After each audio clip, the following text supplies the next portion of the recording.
சசிகலா தனிச்சு கட்சி தொடங்குற மாதிரி ஒரு சூழல் இருக்கு. ஓனி ஆகாது. நீங்க அமித்ஷா மிரட்டின உடனே மதிர்ச்சி விட்ட மாதிரி ஆயிட்டீங்க. மாநாடெல்லாம் நடத்துறாங்க. ஜெயலலிதா பிறந்த நாள் அன்னைக்கு மாநாடு நடத்தலாம், பிரியாணி போடலாம், வறுத்த மீன் கொடுக்கலாம், எல்லாம் வந்துட்டு கொடுக்கலாம், நல்லா இருக்கும். என்ன சொல்றீங்க?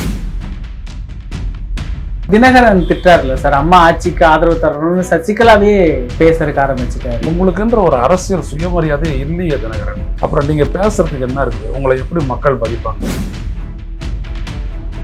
ஓபிஎஸ் ஒரு முகம் தானே சார். இப்போ ஓபிஎஸ்ஸையுமே தினகரன் பேசுறாரு. ஒரு முடிவு எடுக்க முடியலையே. தை பிறந்தால் வழி பிறக்கும். நீங்க மாசியும் வந்துடுச்சு, புத்தாட்டை பிறக்கட்டும், புதுவாழ்வு பிறக்கும் அப்படின்னு ஏதாவது சொல்ல போறீங்களா? எடப்பாடியா இருக்கட்டும், ஓபிஎஸ்ஆ இருக்கட்டும், டிடிவி தினகரனா இருக்கட்டும், செங்கோட்டையனாக இருக்கட்டும், எல்லாருமே அதிமுகவுடைய எம்ஜிஆர் காலத்து ஆட்கள் நிராகரிச்சிட்டாங்க. தினகரன் ஓபிஎஸ் இன்டர்னலா ஒரு அழுத்தம் தராரு. வழி தெரியாதான போயிட்டு சாமியார் கிட்ட உட்காந்துட்டு இருக்காங்க. அவங்க வந்து சிவராத்திரி அன்னைக்கு பஜனை பாடிட்டு இருப்பாங்களா?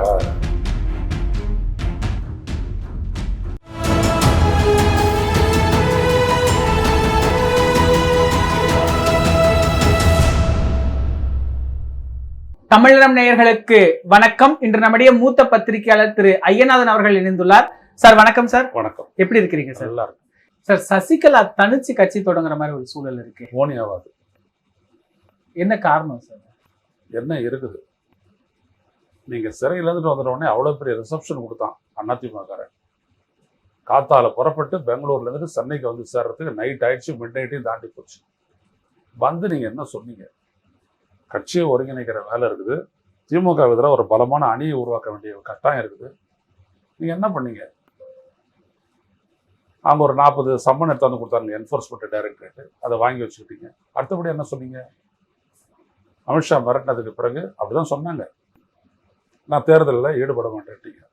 அப்புறம் உங்களை நம்பி மாலை போட்டு வரவேற்பு கொடுத்த உடனே என்ன ஆனா காண போயிட்டான். அது நடந்து எவ்வளோ நாள் ஆச்சு? எத்தனை வருஷம் ஆச்சு? சும்மா சொல்லுங்களேன். 5-6 வருடங்கள். அப்புறம் அரசியல் அப்படின்ற நதி யாருக்காகவும் காத்துட்டு இருக்காதுங்க. அது ஓடிக்கிட்டே தான் இருக்கும். நம்ம ரெஸ்ட் எடுத்துட்டு வந்துட்டு மீண்டும் அரசியல் தொடங்கலாம் அப்படின்றதுக்கு வாய்ப்பே இல்லை. ஆனா தினகரன் திட்டார்ல சார், அம்மா ஆட்சிக்கு ஆதரவு தரணும்னு சசிகலாவே பேசுறதுக்கு ஆரம்பிச்சுட்டாரு. தினகரனுடைய வார்த்தைகளை வந்துட்டு செங்கோட்டையன் மாதிரி ரொம்ப பொருட்படுத்த வேண்டாம். தினகரன் ஏன் போயிட்டு கையெழுத்து போட்டு வந்தாரு?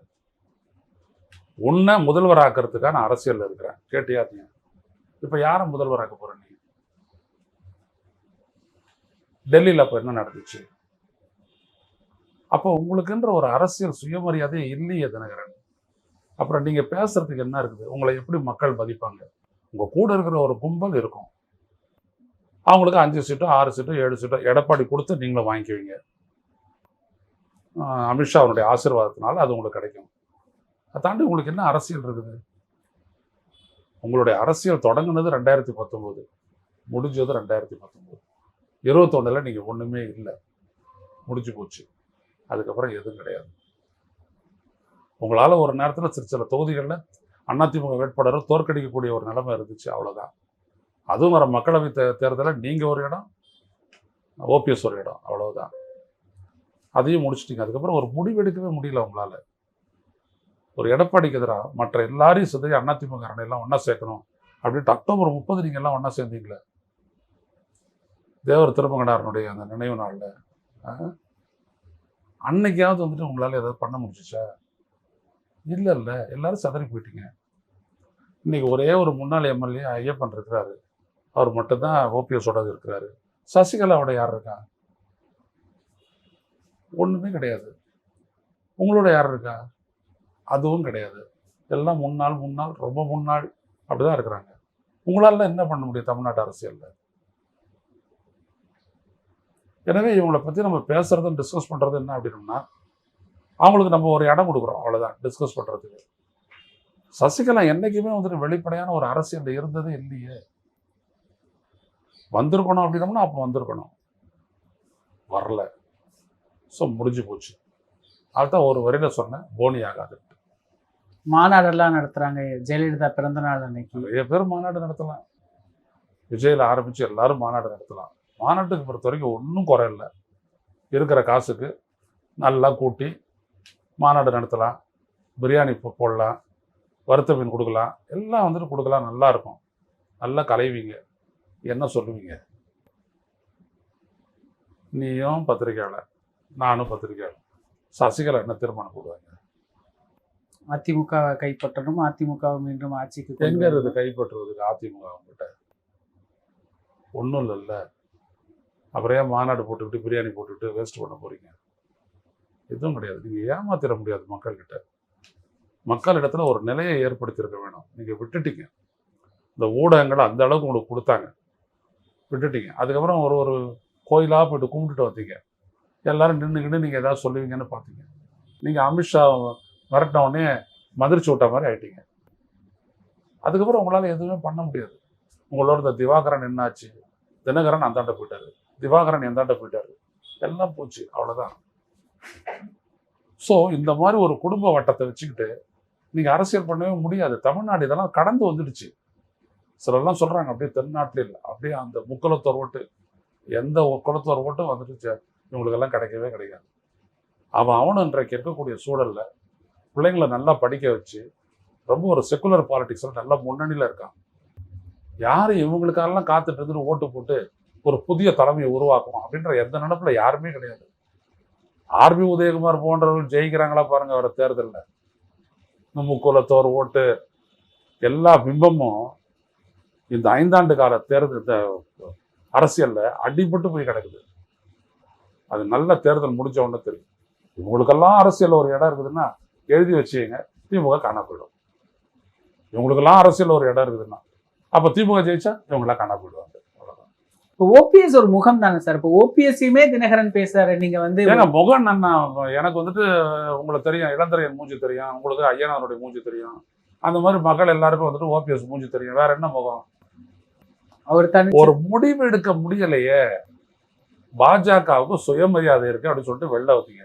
அதுக்கு எதனா ஒரு நகர்வு பண்ண முடிஞ்சுதா? அந்த விஜயோடையாவது போயிட்டு சேர்ந்து உட்காந்துக்கிட்டு ஏதாவது பண்ணீங்களா? அதுவும் கிடையாது. இன்ன வரைக்கும் தை பிறந்தால் வழி பிறக்கும். நீங்க தையும் பிறந்து நம்மளும் ட்ரெஸ் எல்லாம் வாங்கி கொண்டாடி முடிச்சுட்டோம். மாசியும் வந்துடுச்சு, சிவராத்திரியும் போயிடுச்சு நேற்று நைட்டோட. என்ன வேற என்ன உங்களுக்கு தேவை? இது ஒருவேளை புத்தாட்டை பிறக்கட்டும், புதுவாழ்வு பிறக்கும் அப்படின்னு ஏதாவது சொல்ல போறீங்களா பன்னீர்செல்வம்? ஒன்றும் கிடையாதுங்க. ஐடியாவே இல்லை. அரசியல்ல பொறுத்த வரைக்கும் ஐடியாவும் இல்லை அவருக்கு, கொள்கையும் இல்லை அவருக்கு, கூடவும் யாரும் இல்லை. அப்ப என்ன பண்ண முடியும் அவரால்? நம்ம இவரை பத்தி அதிகமா பேசினா அது தேவையில்லாத ஒரு கிரிட்டிசிசம் ஆயிடும். எனக்கு பத்திரிகையாளர் அப்படின்றதையும் தாண்டி அரசியல் தெரியும் அப்படின்றதுனால நான் பேசிட்டு இருக்கிறேன். எவ்வளவு பேசுவீங்க நீங்க? கேட்குறேன். உங்களை நம்பி அந்த ரவீந்திரநாத் அவர் ஏதாவது அறிக்கை விடுறாரா, ஏதாவது பேசுறாரா, ஏதோ கூட நிற்கிறாரா? உங்க புள்ள தானே அவரு, அவரே ஒன்றும் பண்ணலையே. அப்புறம் நீங்களாம் எங்க நிற்க போறீங்க? அப்புறம் இந்த சசிகலா கும்பல்கிட்ட வெங்கடேசன் ஒரு டாக்டர் இருந்தாரு, அப்புறம் ஒரு ஆடிட்டர் இருந்தாரு, அப்புறம் திவாகரன் ஒருத்தர் இருந்தாரு, அவரு இவரு இப்படி அப்படின்னு சொல்லிட்டு ஏகப்பட்ட பேர் இருந்தாங்க. எங்க போனாங்க எல்லாரும்?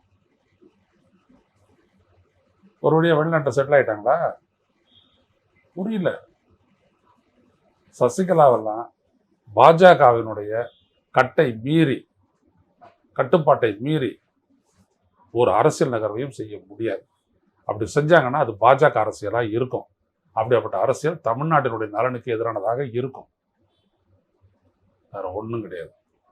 இப்ப இவர் என்டிஏல இணைஞ்சிட்டாரு. இணைஞ்சதுக்கு அப்புறம் ஓபிஎஸ் நீங்க நோக்கத்தை விட்டுட்டு வந்துருங்க, சசிகலாவை இந்த மாதிரி சொல்றது என்ன? அவருக்கு நெருக்கடி இருக்கு சார். அங்க போயிட்டாரு. இந்த முக்குலத்தோர் வாக்கு அப்படிங்கிறது இவங்க இல்லாமதான் தென் மாவட்டங்கள்ல சரிங்க. அதாவது இவங்க எல்லாம் வந்துட்டு எங்க இவங்க எல்லாம் இப்ப அதிமுக உடைச்சது யாரு? பாஜக உடைச்சது. ஏன் ஒருத்தரும் பாஜக எதிர்க்க மாட்டேங்கிறீங்க? அதுல இருந்து தெரியுது நீங்க எல்லாம் எவ்வளவு பெரிய முட்டா பயிருக்கு அப்படின்ட்டு. உங்களை எப்படி மக்கள் ஏத்துக்குவாங்க? முக்குலத்தோர்ன விவரம் கட்டவனா இல்ல மற்ற யாராவது விவரம் கட்டவங்களா? கொங்கு மண்டலம் என்னன்னு சொல்றீங்களா? அங்க ஏதாவது வந்துருப்பாங்க. இல்லை யாரும் யோசிக்க மாட்டாங்களா அரசியல்ல? இல்லை யாருக்குமே அரசியல் தெரியாதா? சும்மா அதிமுக அதனுடைய ரேங்க் அண்ட் ஃபைலை நிராகரித்த தலைமைகள் தான் அன்னைக்கு இருக்குது. அது எடப்பாடியா இருக்கட்டும், ஓபிஎஸ்ஆ இருக்கட்டும், டிடிவி தினகரனா இருக்கட்டும், செங்கோட்டையனாக இருக்கட்டும், எல்லாருமே அதிமுகனுடைய எம்ஜிஆர் காலத்து ஆட்கள் நிராகரிச்சிட்டாங்க. இதுக்கு மேலே இவங்க யாராலையும் வர முடியாது, சசிகலா உட்பட யாரையும் எமர்ஜா முடியாது. இப்போ இவர் பத்திரிகையாளரையுமே ரொம்ப சாடி பேசுறாரு. இங்க இருக்கும்போது பத்திரிகையாளர்களை ரொம்ப பத்திரிகைகள் வந்து சரியா இருக்குங்கிற மாதிரி சொன்னவர், இன்னைக்கு திமுகவுக்கு ஆதரவா பேசுறீங்க, நீங்க எல்லாம் பத்திரிகை தர்மத்தை மீறிட்டீங்க, பத்திரிகையாவே நீங்க செயல்படல அப்படின்னு பத்திரிகையாளரை திட்டுற இடத்துக்கு நகர்றாரு. தர்மமா? தர்ம யுத்தம் நடத்தினார்ல, அந்த தர்ம யுத்தம் நடத்தினவரை நீங்க போயிட்டு கை கோத்தீங்களே, எதுக்குயா கை கோத்தீங்க சொல்லுங்க. அந்த தர்ம யுத்தம் நடத்தினவன் உங்களுக்கு எதிரியா தெரிஞ்சான், உடனே பத்திரிகையாளர்கள் எதிரி, உங்களெல்லாம் தூக்கி வெளில போட்ட உடனே எடப்பாடி துரோகி. துரோகி இல்லை, நீங்க வச்ச கிளி பிள்ளையா இல்லை விஜய் மாதிரி அணில் பிள்ளையா? நீங்க சொல்றதெல்லாம் சொல்றதுக்கு பத்திரிகையாளர்ல ஏன் எங்களுக்கு நீங்க என்ன போட்டீங்க என்ன பண்ணீங்க அப்படிலாம் தெரியாது உங்களுக்கு? தட்டி தூக்கினார் அமித்ஷா அப்படிதானே சொல்றாங்க உங்களை பத்தி. தினகரனை தட்டி தூக்கினார் அமித்ஷா. அன்றைக்கே கண்டன அறிக்கை விட வேண்டியதானே, எங்க எங்க தட்டினாரு எங்க தூக்கினாரு அப்படின்ட்டு. அப்போ பத்திரிகையாளர்கள் சொல்லியிருப்பாங்க. உங்களுக்கெல்லாம் என்னங்க இருக்கு அரசியல்ல? அதான் சொல்றாரு, 2019 முடிஞ்சு போச்சு, 21 ஓரளவுக்கு தோற்கடிக்கக்கூடிய பலம் இருந்துச்சு, இப்போ அதுவும் கிடையாது. நீங்கள்லாம் நத்தி. பத்திரிகையாளரெல்லாம் சாடுறதுலாம் அர்த்தம் கிடையாது. ஸ்டாலினுடைய ஒரே இடம் அதிகாரம். அந்த அதிகாரத்தை வைத்து இந்த மக்களுக்கு என்ன செய்ய முடியும் செஞ்சுட்டாரு, முடிஞ்சு போச்சு. நீங்க அந்த மக்களுடைய சிந்தனைக்குள்ளேயே வர முடியாது. அப்புறம் நீங்க எங்க அரசியல் பண்ணி உருப்படுறது? ஒன்றாவது. பலரும் சொல்றாங்க என்டிஏ கூட்டணி வலு பெற்றுச்சு. இப்போ நயினா நாகேந்திரன் கிட்ட கூட கேட்கறாங்க, உங்க கூட்டணி ஒரு ஜெல்லாகல, உன்னை ஒரு கட்டுக்கோப்பான ஒரு கூட்டணியா இல்லை, ஒரு கட்டமைக்கப்படலன்னு கேட்கும் பொழுது அவர் ஒவ்வொரு கட்சிகள் பேரா சொல்றாரு. எல்லாமே முன்னாடி இருந்த கட்சிகள் தான், பெரிய அளவில் அடையாளப்படுத்தப்பட்ட அவரே சொல்லும் பொழுது ஒரு கட்சி பேரை மாத்தி கூட சொல்றாரு. இப்ப என்டிஏக்கு ஒரு இத்தனை சதவீதம் வாக்கு, சில பத்திரிகையாளருடைய கருத்து கணிப்புல என்டிஏ முன்னிலையில இருக்கு, அதிமுக முன்னிலையில இருக்கு நல்லா சொல்றாங்க. நீங்க எப்படி பாக்குறீங்க? விஜய் முன்னிலையில இருக்கிறாரு, அதிமுக முன்னிலையில இருக்குது, எடப்பாடி பழனிசாமி முன்னிலையில இருக்கிறாரு. அப்புறம் ஏன் கூட்டணி கூட்டணின்னு சொல்லிட்டு தேவை இன்ன வரைக்கும் பேசிட்டு இருக்கிறீங்க? பிரேமலதா விஜயகாந்தோட பேசுறீங்களா இல்லையா? அவங்களும் உங்களோட பேசுறாங்களா இல்லையா? நீங்களாம் என்ன நினைக்கிறீங்க? கூட்டணின்னு போட்டு மக்களை ஏமாத்திடலாம்னு நினைக்கிறீங்க. இன்றைய அரசியல் சூழலையும் இன்றைக்கு சிந்திக்கக்கூடிய இந்த தமிழ்நாட்டு மக்களிடையே உங்களுடைய இந்த சிந்தனை ஸ்ட்ராட்டஜி பலிக்காது, எடுபடாது. மக்கள் எல்லாத்தையும் பார்த்துட்டு இருக்கிறாங்க. ஒவ்வொரு விடயமும் ஒரு விடயம்தான். இந்த முதலமைச்சர் போயிட்டு ஒரு இடத்துலையும் பேசுறாரு, ஒரு நலத்திட்டத்தையும் அறிவிக்கிறாரு, அது என்னன்றது தெரிவிக்கிறாரு. இதை தாண்டி நீங்க என்ன அரசியல் பண்ணிட முடியும் சொல்லுங்க பார்ப்போம். சும்மா திமுக ஊழல் பண்றாங்க, நீங்களாம் நான் தூயவர்களா கேட்குற? தூயவர்களா? எடப்பாடி பழனிசாமிலேருந்து டிடிவி தினகரன் வரைக்கும் தூயவர்களா இவங்க? அப்புறம் ஏன் பாஜக காரன் அந்த ஓட்டு ஓட்டுறாங்க உங்க தோல் மேல உட்காந்துக்கிட்டு? அப்ப தெரியும்ல, அப்ப எல்லாருக்கும் தெரிஞ்ச விடயம் தான். அதனால என்டிஏ வந்துட்டு பலம் வாய்ந்ததுன்னு ஆரம்பத்திலேருந்து சொல்லிட்டு இருந்தாரு. இன்னைக்கு கூட எதை வச்சு எடப்பாடி பழனிசாமி வந்துட்டு மகிழ்ச்சியோட கத்துறாரு? அவ்வளவுதான், முடிஞ்சு போச்சு. எது காங்கிரஸுக்கு திமுக கூட்டணி முடிஞ்சு போச்சு, அடுத்தபடிய விடுதலை சிறுத்தைகள் கத்துறாரு. இதெல்லாம் நடக்க போற காரியமா? என்னெல்லாம் இருக்குது? கலைஞருக்கு தெரிஞ்ச ஸ்ட்ராட்டஜியில அட்லீஸ்ட் ஒரு 50% தெரியல ஸ்டாலினுக்கு என்ன பண்ணணும்ட்டு. அதெல்லாம் உங்களாட்ட ஆட்கள் எல்லாம் பண்ணவே முடியாது. அதனால பேசாம பொத்திக்கிட்டு பார்த்துட்டு இருங்க என்ன நடக்குது அப்படின்ட்டு.